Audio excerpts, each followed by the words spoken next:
What is up, guys? How we doing? How we doing? Today you are blessed with 3 videos. I just uploaded me building the Lego Mclaren Supercar, and I worked super hard on it. It was such a pain in the ass to put together. I had to film like 2 hours, and then my iPhone storage would be full, and then I'd have to put it over here on the iMac, and then the iMac storage would be full, and then shorten it, and it was just a big pain in the ass, and it was like 21 different videos put together, and then I found this loop and I had to drag it down like 100 and something times.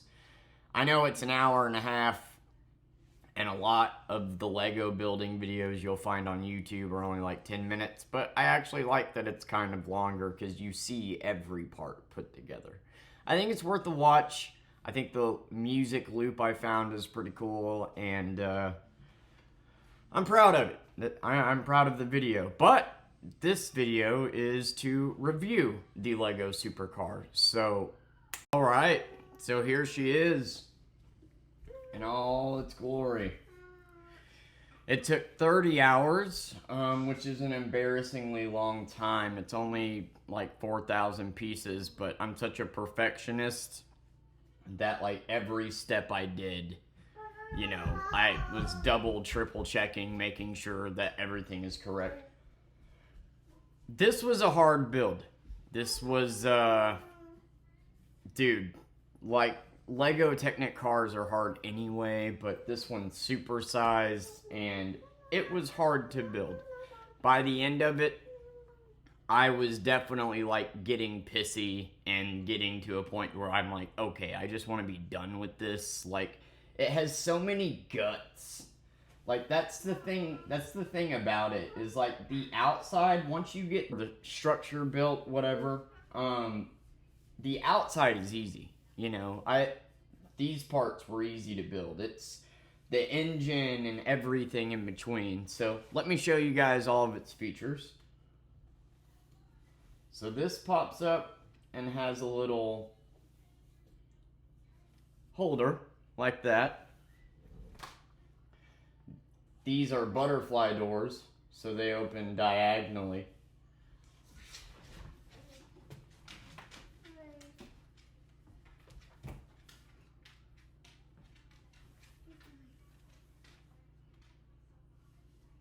So when they open, it's kind of hard to see, but there's this this piece right here moves, and basically there's this gear that moves, allowing it to close. They open like this, and then the back, you can make this go down. And I think it looks way better up.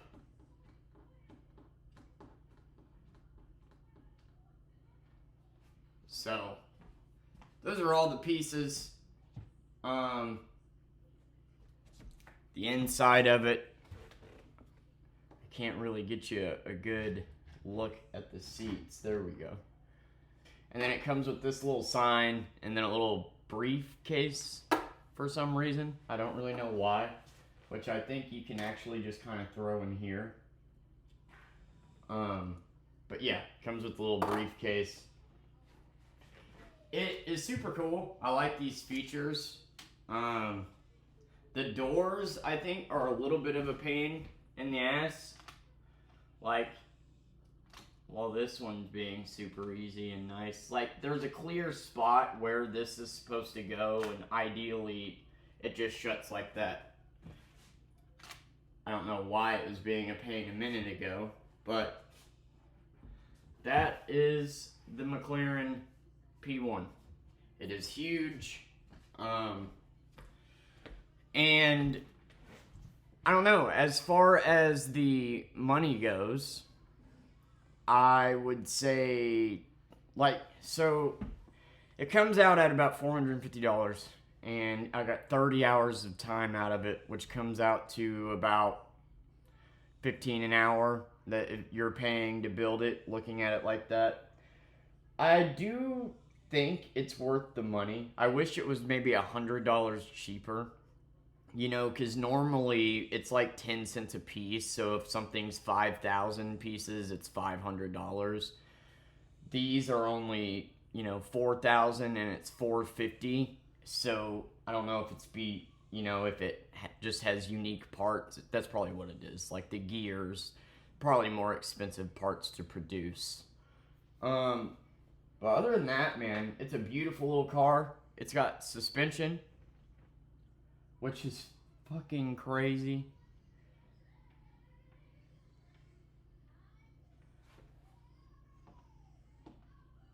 Yeah, it's got suspension. It's pretty cool, man. I like it a lot. But like I said, it was a pain in the ass to build. This was no easy build. I mean, I only messed up one time, and luckily I realized it about 3 steps later, and they're super easy to mess up on. I mean, they just are. It's a really tough build, but enjoyable, good to zone out on and do. And but yeah, like I said, by the end of it, I was getting irritated and just wanted to get it over with. We got the Lamborghini up next, which is 100 less pieces. How does that look without? Yeah, it coming up definitely looks better.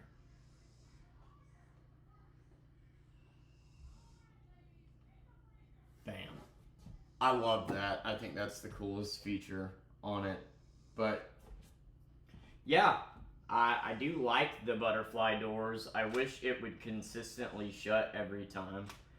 And I wish I could show off to you the way that it works, because when you open it, these things move on the bottom, and then when you close it, they, move back, allowing you to easily open and close it. And then on the inside, you got your steering wheel, which somewhat steers the tires. It's kind of hard to make the tires move on such a solid surface, but it does work. It's just, like I said, on a solid surface, it's kind of hard to make it do it. There we go. So the steering wheel is good. If you actually come in and put your finger on the shifter, it makes it move. It's incredible. I mean, it even has like a little stereo in here. It's incredible. As far as like looks and everything goes, it's incredible looking. I love it. Absolutely love it. The back, let me see if I can show you the back. One thing I will say about it is it's very hard to pick up, which kind of blows. Here we go. So there's the back of it.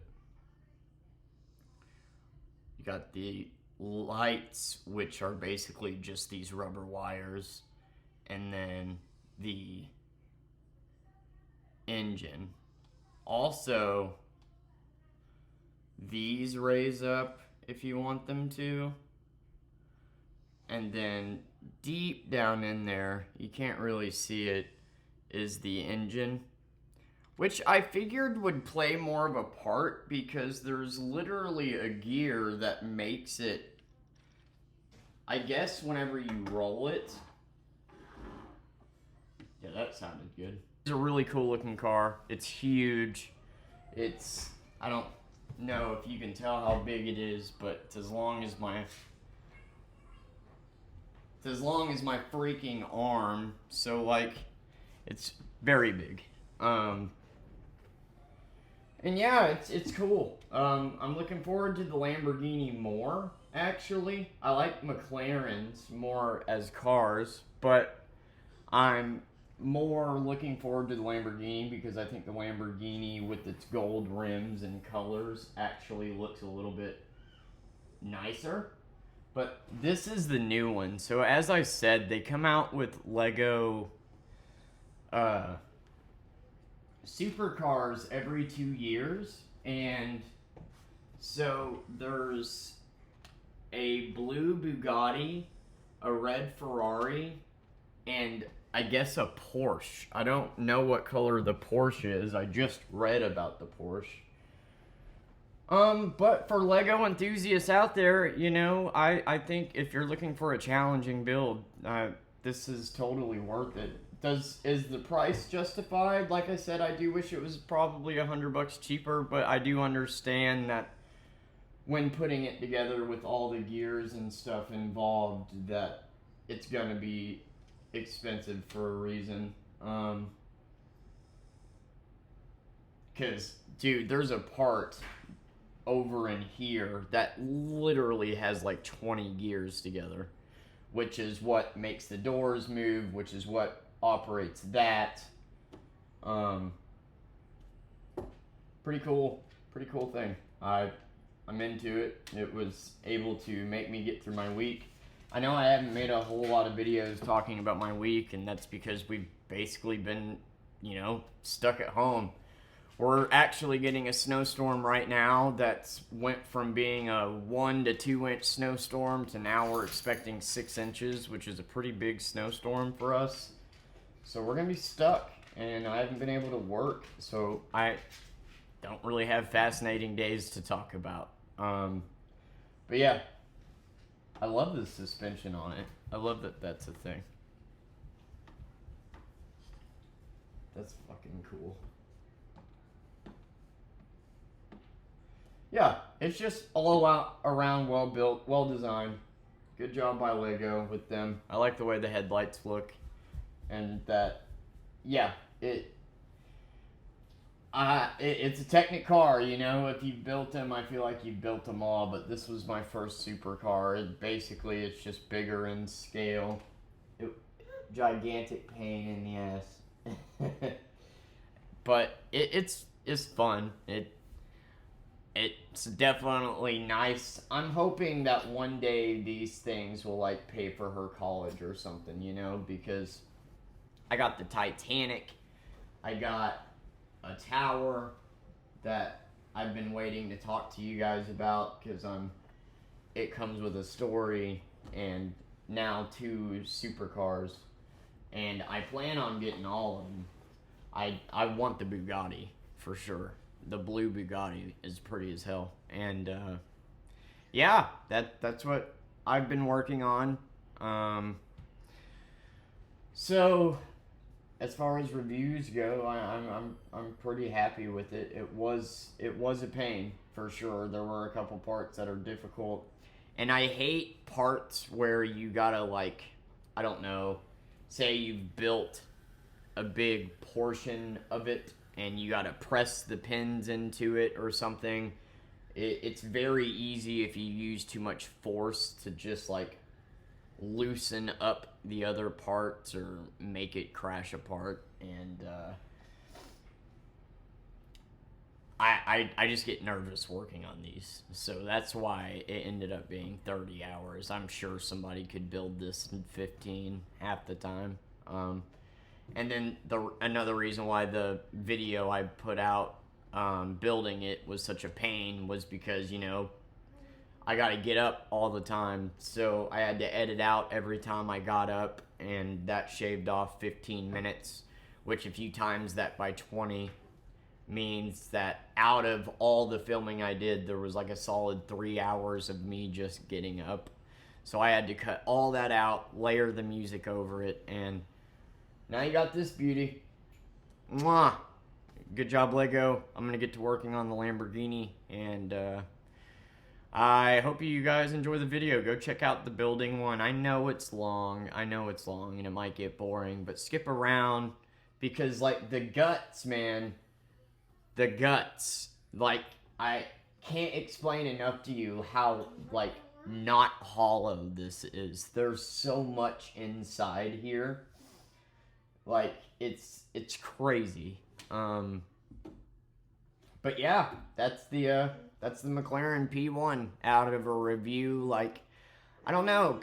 Cars are hard because they're not like normal Lego sets. You know, you don't have bricks and you're building it. It's a lot harder because it's just a bunch of pins and push pins and gears and to me, the cars aren't as fun to build. They're more of a pain in the ass, but they're sexier. Like, I love them. One of these days, I might actually make a video showing you all my cars because this would be my 8th one.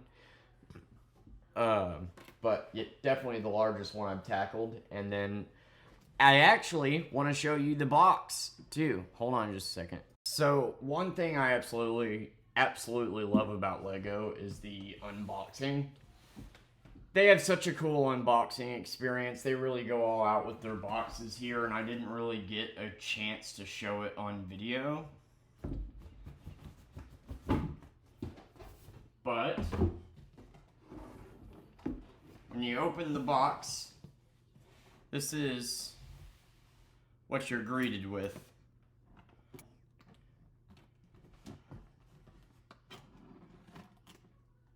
And you have that, right? And then these are the 3 boxes that hold the pieces. So this was box number 1, and then down in here you've got the books. And like I said, man, their unboxing experience is just super cool. You got the books right there, and then art at the bottom of the box too. And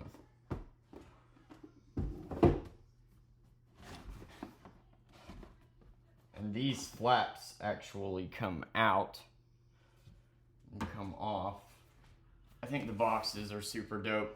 And yeah, that's pretty much my review. It was a pain in the ass. So I was looking into what got the pistons to actually fire on the motor, and there's a gear inside it that you push. I don't know why the gear wouldn't move when the car moves, but the gears, I figured there would have been something to let you spin the gears to watch the pistons move, and instead you got to reach in and move the gear with your finger, unless I'm missing something. Maybe I missed a feature on it. But review of it, fun to build. I wish it was a little bit cheaper. Pain in the ass, very hard to build, and but if you're a Lego enthusiast like me, I think it's worth grabbing. I would give it a 7 out of 10 because it is hard, like, for sure. And anyway, thank you guys for watching these videos. I've been working on this and hanging out with Persephone and just trying to enjoy the time off. I love you guys. Thank you for watching.